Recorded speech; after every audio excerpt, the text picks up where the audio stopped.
خانم صاحبہ، اس سانحے کو، اس منظر کو کس طرح آپ بیان کریں گی؟ جب ظلم کا خنجر ہوا پیوست رگے جاں، جب سو گئے صحرا میں شریعت کے ہدی خاں،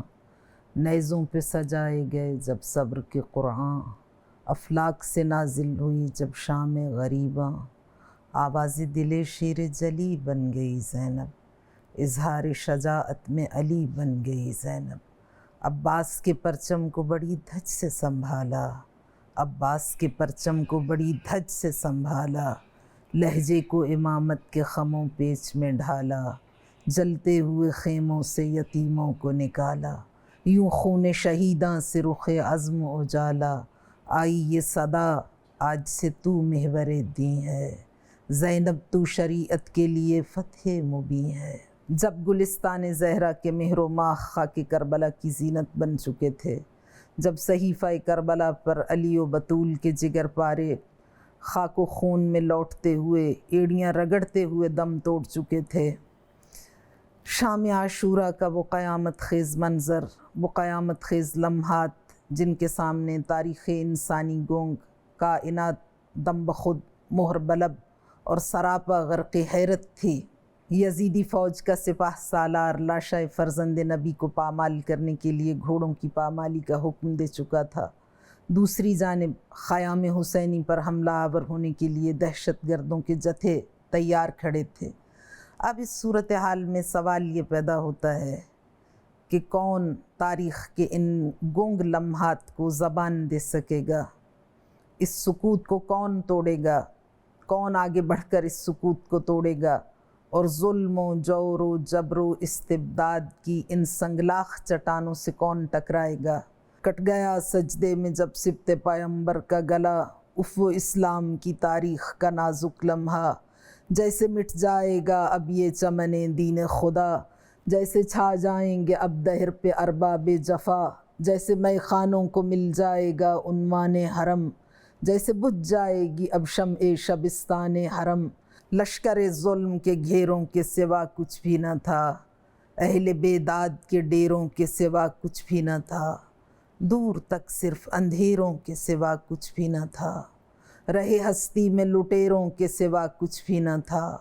حق کی اب کون کرے راہنمائی زینب، ذرے ذرے کی صدا تھی کہ دہائی زینب۔ ان حالات میں جب تاریخ دم بخود تھی کہ اب کون آگے بڑھ کے ظلم کی اس چٹان سے ٹکرائے گا، تو مشیت آواز دے رہی تھی کہ ابھی یزید کی فوج کے مقابل ایک لشکر باقی ہے، یتیموں اور بیواؤں کا لشکر زینب کبریٰ کی سرپرستی میں یزیدیت پر حملہ آور ہونے کے لیے تیار کھڑا تھا، اور پھر بن کے بھائی کی طرح صاحب منصب اٹھی، بن کے بھائی کی طرح صاحب منصب اٹھی، اہل بیداد کے دل کانپ گئے جب اٹھی، یا علی کہہ کے وہ بنت اسد رب اٹھی، ہاتھ تھامے ہوئے سجاد کا زینب اٹھی، آج بھی عزم شہ قلعہ شکن ہے موجود، بولی بھائی جو نہیں تو بہن ہے موجود، اور پھر اس شان سے آگے بڑھی کہ گواہ ہے تیری جرأت پہ کربلا کی زمین، امام وقت کو کی تو نے صبر کی تلقین،